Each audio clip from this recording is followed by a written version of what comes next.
Break के बाद आपका स्वागत है। बढ़ते हैं खबरों में आगे। पूर्व सीएम हेमंत सोरेन की पत्नी कल्पना सोरेन दिल्ली पहुंची। वो दिल्ली के सीएम अरविंद केजरीवाल की पत्नी सुनीता केजरीवाल से मिली। साथ ही आज होने वाली रैली में शामिल होने की भी बात कही।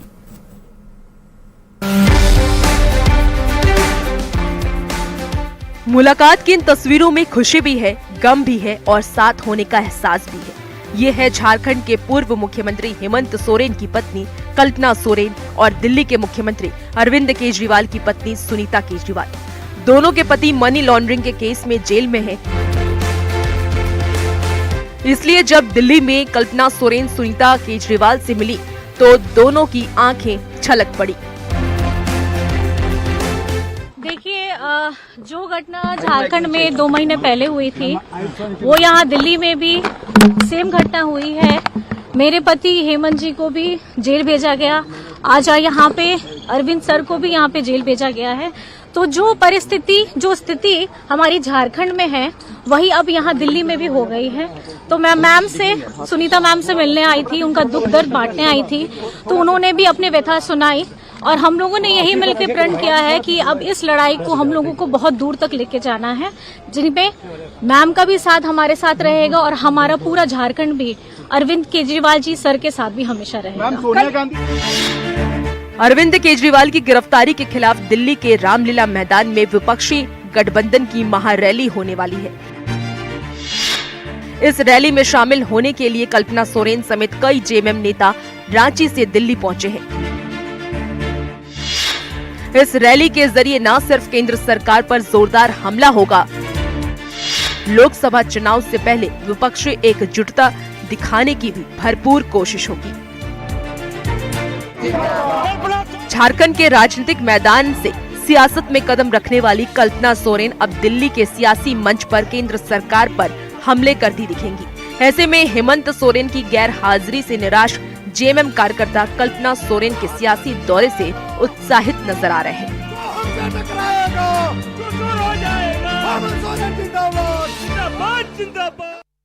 झारखंड के पूर्व मुख्यमंत्री हेमंत सोरेन की पत्नी कल्पना सोरेन दिल्ली में कांग्रेस अध्यक्ष मल्लिकार्जुन खड़गे से भी मिली और इस मौके पर दोनों नेताओं के बीच झारखंड के ताजा राजनीतिक हालात पर चर्चा हुई। दिल्ली में आज होने वाली गठबंधन की रैली में शामिल होने के लिए कल्पना सोरेन दिल्ली आई हुई है। झारखंड प्रदेश कांग्रेस अध्यक्ष राजेश ठाकुर ने दावा किया कि सीट बंटवारे पर जेएमएम और आरजेडी से बात हो गई है। कहीं से कोई गतिरोध नहीं है। सीट बंटवारे का ऐलान जल्द हो जाएगा। उनसे बात की न्यूज 18 संवाददाता नीरज कुमार ने। बातचीत करने के लिए राजेश ठाकुर हैं। बार राजेश जी ये बताइए कि आरजेडी 2 सीटें मांग रही है, कांग्रेस दे रही है क्योंकि आप ही को ये तय करना है। नहीं, देखिए, बिहार की बात और है और झारखंड की बात और है। बिहार में हमारी अलायंस पार्टी, बड़ी अलायंस पार्टी जो है वो जेएमएम है और उनसे हमारी बातचीत हो गई। राजद से भी बातचीत हुई है और हम समझते हैं 1-2 दिनों में फैसला आ जाएगा। जो भी फैसले लेते हैं स्टेट यूनिट लेते हैं। स्टेट यूनिट से वार्ता चल रही है। आज भी हम लोग बात किए हैं। अब देखते हैं कल वो लोग अपने आला कमान से क्या निर्णय लेते हैं। बिहार में जहाँ तक बात थी, बिहार में आदरणीय लालू जी को निर्णय लेना था। जी। यहाँ सभी को मिल के लेना है और सभी लोग वहाँ भी मिल करके ले रहे थे, लेकिन जो चीजें वहाँ है वो अलग है, हमारी बात अलग है। तो सभी लोगों को अपना अपना मूल्यांकन करना है और जब सब लोग अपना अपना मूल्यांकन करते हैं, हमारे भी लोग चाहते हैं कि 14 सीटों पर चुनाव लड़े। जी। लेकिन हम नहीं लड़ रहे हैं, हम आधे सीटों पर लड़ने जा रहे हैं। तो वैसे में सभी लोगों को एक अपना दायरा सुनिश्चित करते हुए जब निर्णय लेंगे। मैं बड़े भाई की भूमिका में है तो वहाँ कांग्रेस और जेएमएम जो कहेंगे वही आरजेडी को मानना होगा। कैमरा पर्सन अनिल के साथ नीरज कुमार, न्यूज 18 इंडिया, दिल्ली। लोहरदगा से इस बार जेएमएम विधायक चमरा लिंडा निर्दलीय चुनाव लड़ने की चर्चा में है और ऐसे में कांग्रेस की ओर से डैमेज कंट्रोल के रूप में चमरा लिंडा को मनाने की कोशिशें भी अब तेज हो गई है।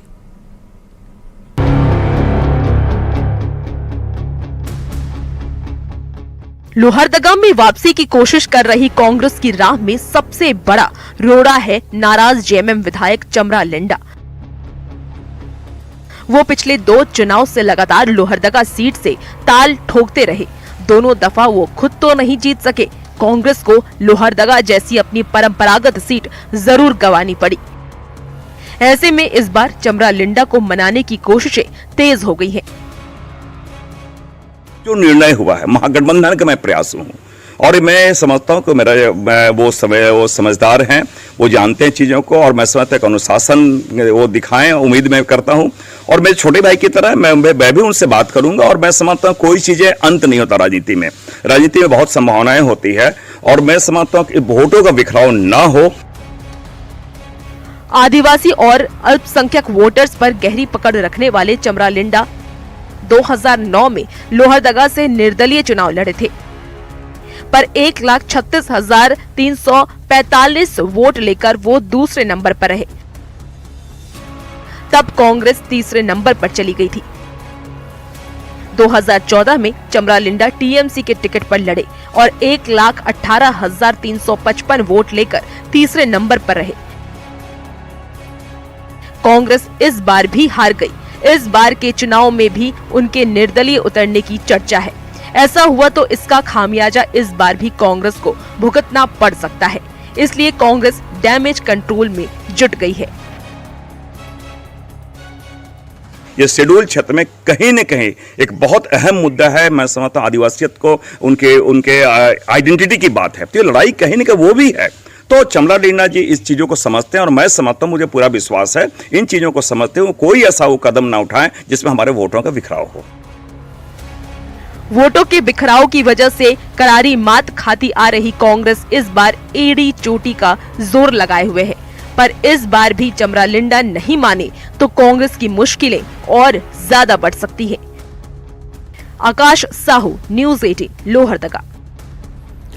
आज लालकृष्ण आडवाणी को भारत रत्न से सम्मानित किया जाएगा। भारत के पूर्व उप प्रधानमंत्री आडवाणी हैं, राष्ट्रपति मुर्मू उनके घर पहुंचेंगी और वहां जाकर उनको सम्मानित करेंगे। इससे पहले कल 4 विभूतियों को सम्मानित किया गया था, और आज लालकृष्ण आडवाणी के खुद घर जाकर उनको सम्मानित राष्ट्रपति करेंगे। इस दौरान प्रधानमंत्री नरेंद्र मोदी, गृह मंत्री अमित शाह और बीजेपी अध्यक्ष जेपी नड्डा भी मौजूद रहेंगे। आडवाणी के खराब स्वास्थ्य के कारण ये फैसला लिया गया है। पीएम मोदी ने 3 फरवरी को आडवाणी को भारत रत्न देने की घोषणा की थी।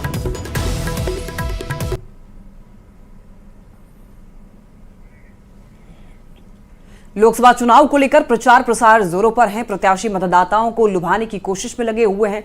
कटिहार से एक अनोखी तस्वीर सामने आई है। कटिहार से जेडीयू के सांसद दुलाल चंद्र गोस्वामी ने ऑटो चला करके प्रचार अभियान की शुरुआत की है। एनडीए प्रत्याशी के रूप में चुनाव लड़ रहे दुलाल चंद्र गोस्वामी को ऑटो वाले सांसद के रूप में अब स्थानीय लोग जानते हैं।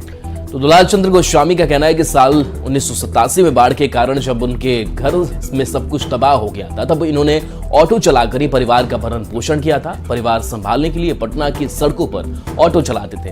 दुलाल चंद्र गोस्वामी से बात की है संवाददाता सुब्रत गुहा ने। लोकसभा चुनाव के दस्तक के बीच बिहार में कई तरह से प्रत्याशी अपने प्रचार कर रहे हैं। कटिहार के सांसद टेम्पू वाले सांसद के नाम पे जाने जाते हैं, और एक बार एनडीए ने फिर इन पे भरोसा किया है। टेम्पू से क्या इनका प्रेम है और क्या कहानी है, जरा बात कर लेते हैं। सांसद जी, टेम्पू से क्या नाता रहा है आपको टेम्पू वाले सांसद के नाम से? जब 1987 में फ्लड आया तो फ्लड में सब चीज़ दह गया। हम उसमें ग्रेजुएशन पार्ट 1 में थे, तो कुछ परिस्थिति ऐसी आई कि हमको घर छोड़ना पड़ा। तो उस समय गए तो मेरा पहला रोजगार, घर को अगर कुछ हम उसके हाथ में दिए, पिताजी के हाथ में बहन की शादी कराए तो इसी टेम्पू से कराए। इसी में रोजगार करके घर का खेती गृहस्थी को पुनः अपग्रेड किए तो उसको लाए। तो इससे तो लगा पहला रोजगार तो हम इसी से किए। तो टेम्पू वाले सांसद के नाम पे लोग बोलते हैं, कहीं कोई मलाल होता है इस तरह? नहीं, जो लोग जानते हैं, कुछ लोग जो जानते हैं मेरे करीबी है, तो वो लोग कभी कभी मजाक में हमको बोलते हैं। तो हम लोग की ज़िंदगी में तो जब जैसा तब तैसा ईश्वर आदमी को हाथ पैर शरीर मस्तिष्क दिया है। तो जब जो परिस्थिति पर है, परिवार पालने के लिए, अपने को जीने के लिए कम से कम गलत काम नहीं करना चाहिए। कोई भी मेहनत करके ही खाना चाहिए और संसार में चलना चाहिए। प्रधानमंत्री चाय बेचते थे, आप टेम्पू चलाते, कहीं इससे रिलेट करते हैं इस तरह से? प्रधानमंत्री जी हम लोग के आदर्श हैं, और अपने आदर्श ने ऐसा किया है तो ये बड़ी बात है। ये तो देश, समाज और दुनिया के लिए मिसाल है। टेम्पू से भी चुनाव प्रचार करेंगे?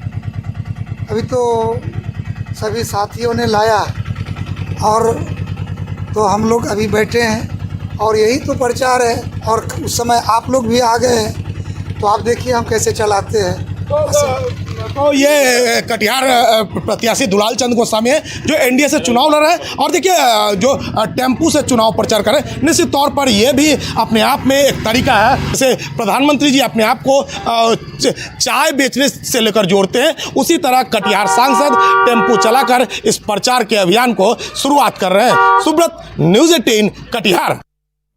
रोहतास के कालाकाट सीट पर पिछले 3 चुनाव में एनडीए ने जीत दर्ज की है और इस बार उपेंद्र कुशवाहा मैदान में है।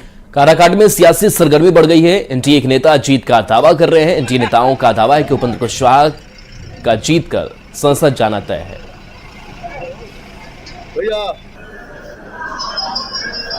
इस बार ऐसा रिजल्ट होगा, ये कहते हैं कि जादव और एम और वाई भी इनका अब नहीं रहा भाई, और मोदी जी के सब योजना से लोग लाभान्वित हैं। और हर शाहबाद का एक लोग मन बना चुका है कि विकसित संकल्प भारत बनाने के लिए एक वोट एनडीए को जाएगा और एनडीए यहाँ से चारों की 4 सीट जीतेगी।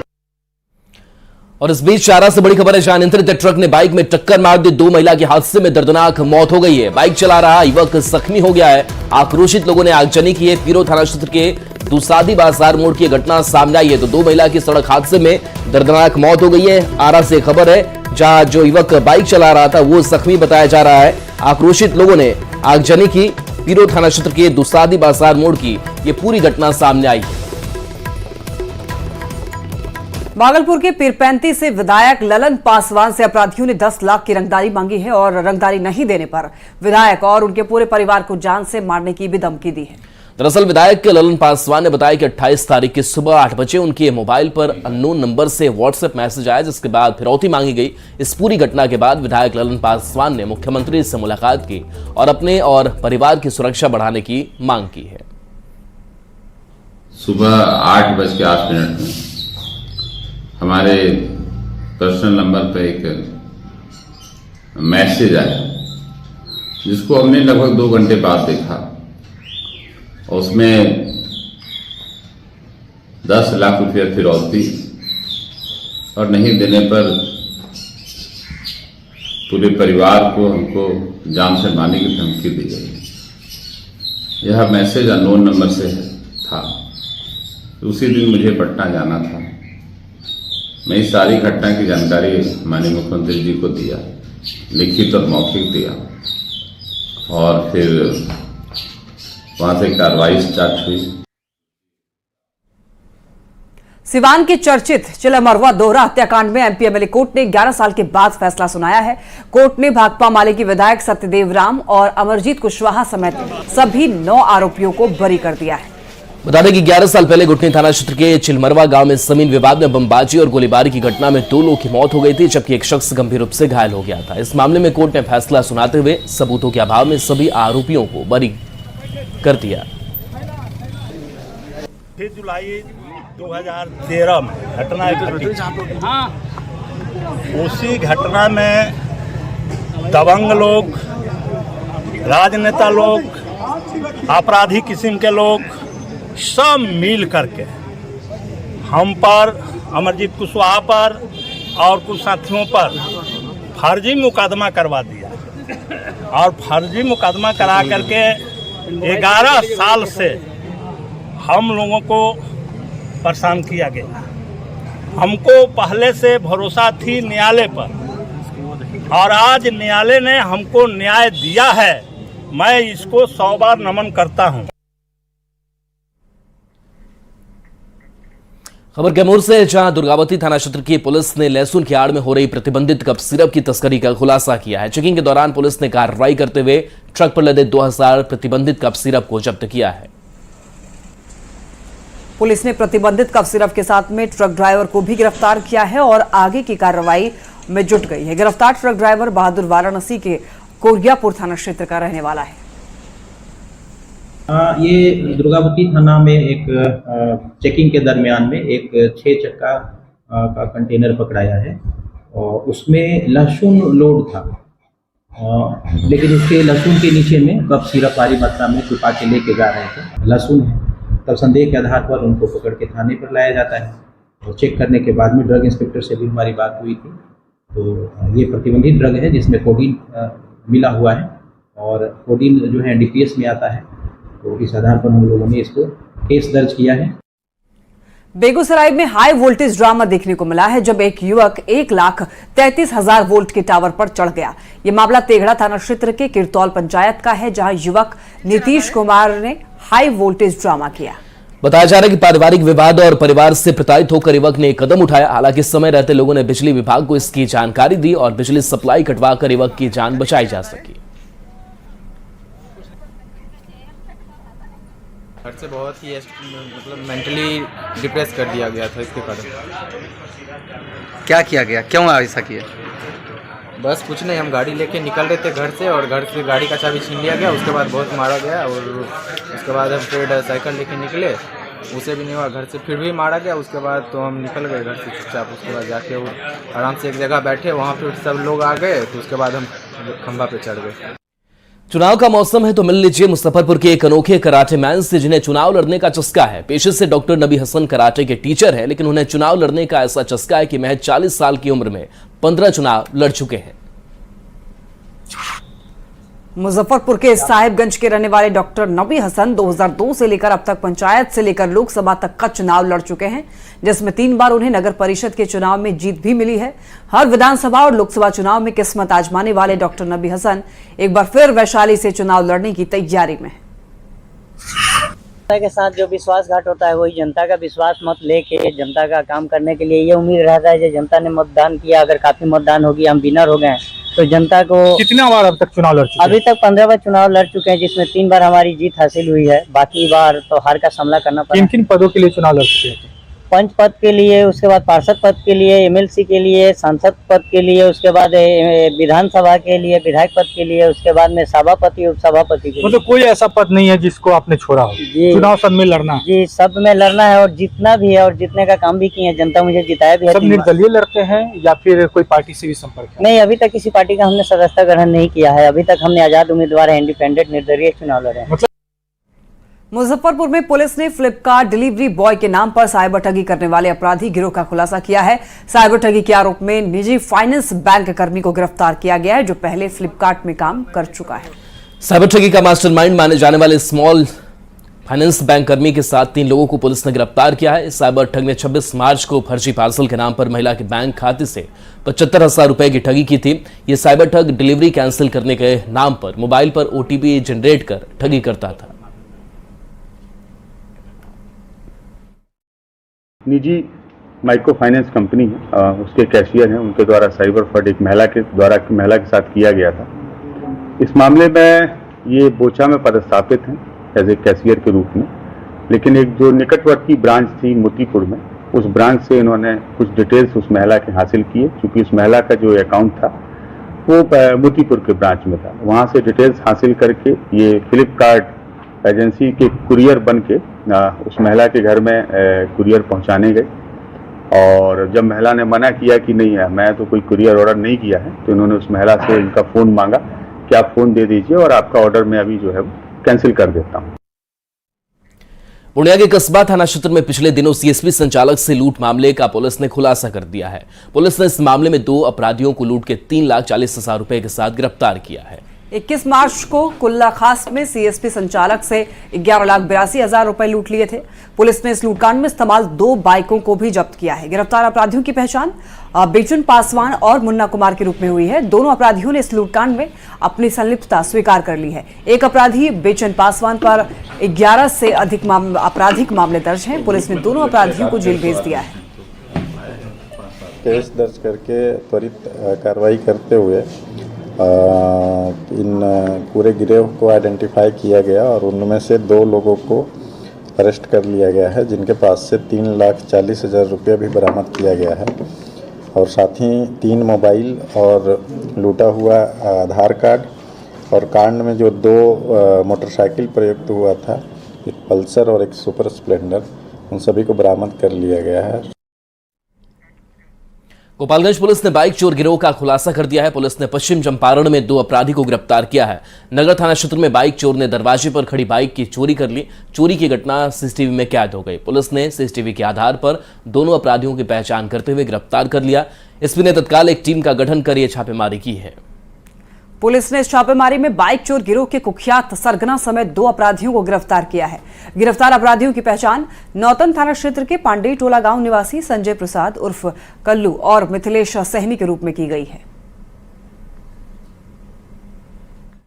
गोपालगंज पुलिस वाहन चोरों के खिलाफ लगातार अभियान चला रही है।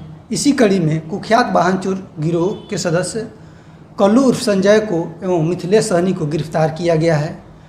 कल्लू उर्फ संजय पर वाहन चोरी के आधा दर्जन मामले दर्ज हैं। में 2 कंटेनर से 60 मवेशियों को जब्त किया गया है। पशुओं को क्रूरतापूर्वक कंटेनर में ठूस करके ले जाया जा रहा था। पुलिस ने 4 पशु तस्कर को भी गिरफ्तार किया है। मोहनिया पुलिस ने दसौती नहर के पास कार्रवाई करते हुए 2 कंटेनर से 60 मवेशी जब्त किए थे। कंटेनर में ठूस कर पशु भरे हुए थे। पशुओं को यूपी के मुजफ्फरनगर से अररिया ले जाया जा रहा था। पुलिस पशु तस्कर मोमिन, नसीम, अलवक्स और इसरार से पूछताछ कर रही है।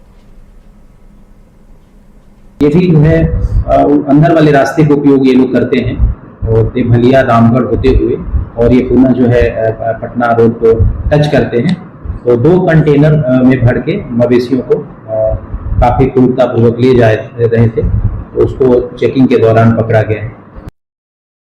आरा के भोजपुर जिले में तैनात मोकामा के रहने वाले सिपाही ने खुद को सरकारी राइफल से गोली मारकर सुसाइड कर लिया। सिपाही के सुसाइड करने के बाद पूरे इलाके में सनसनी फैल गई। सिपाही की पहचान मोकामा निवासी हेमंत कुमार के रूप में हुई है, जिसकी डेड बॉडी उसके रूम में पाई गई और रूम अंदर से लॉक किया हुआ पाया गया। घटना की सूचना मिलने पर पुलिस अधीक्षक खुद मौके पर पहुंचे और विद्युत प्रक्रिया के तहत रूम को खोलकर प्राथमिक जांच की गई। मामले के बारे में जानकारी देते हुए भोजपुर के पुलिस अधीक्षक प्रमोद कुमार ने यह बताया कि ये घटना बस घटी है या फिर आत्महत्या की गई है। इसकी प्राथमिक तौर पर अभी जांच की जा रही है। सिपाही के घर वालों को सूचित कर दिया गया है और इसके शव को पोस्टमार्टम के लिए अस्पताल भेज दिया गया है और इस मामले में आगे की कार्रवाई भी की जा रही है। तो वो खिड़की से जब खेल के देखते हैं तो वो पूरा खून से लथपथ बॉडी इनके नीचे पड़ी हुई, बगल में उनकी इंसाफ राइफल भी पड़ी हुई है और तुरंत जो है थाना 2 को सूचना देते हैं। अभी हम लोगों को सूचना देते हैं। अभी जिला पदाधिकारी महोदय और हमारे एसपी साहब और अन्य मजिस्ट्रेट यहाँ पर थे। अभी हम लोग जो है प्राथमिक जो इंक्वेस्ट वगैरह करा के जो है इसको पोस्टमार्टम के लिए भेज रहे हैं। आगे जो भी संगत कार्रवाई होगी और आगे की जो जाँच होगी उनकी मोबाइल वगैरह है घर से पूछताछ करके ये पता चल पाएगा कि उन्होंने किस वजह से। आरा के उत्तर पट्टी गांव में गाड़ी लगाने के विवाद में जमकर मारपीट और फायरिंग होने का एक वीडियो सोशल मीडिया पर तेजी से वायरल हो रहा है। वीडियो में हाथ में डंडा और बेल्ट लेकर कुछ लोग एक युवक को खींचकर उसकी पिटाई कर रहे हैं। मारपीट और फायरिंग के दोनों पक्षों ने एक दूसरे के खिलाफ मामला दर्ज कराया है, लेकिन अब इसका सीसीटीवी फुटेज वायरल हो रहा है, जिसको लेकर के लोग सवाल उठा रहे हैं। और इस मामले में न्यूज 18 से बातचीत करते हुए भोजपुर के एसपी प्रमोद कुमार ने जानकारी देते हुए बताया है कि अब मामले को शांत कर लिया गया है और दोनों तरफ से एफआईआर दर्ज कराई गई है और सीसीटीवी फुटेज के आधार पर कार्रवाई की जा रही है।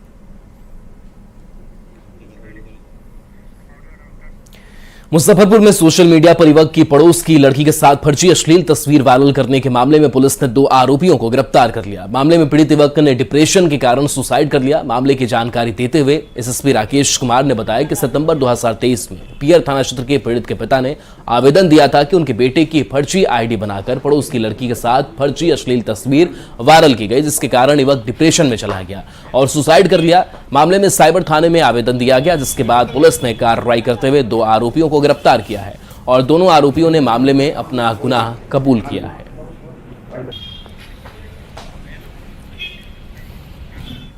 और इसी के साथ बुलेटिन में फिलहाल के लिए इतना ही। तमाम खबरों के लिए आप देखते रहिए न्यूज़ 18।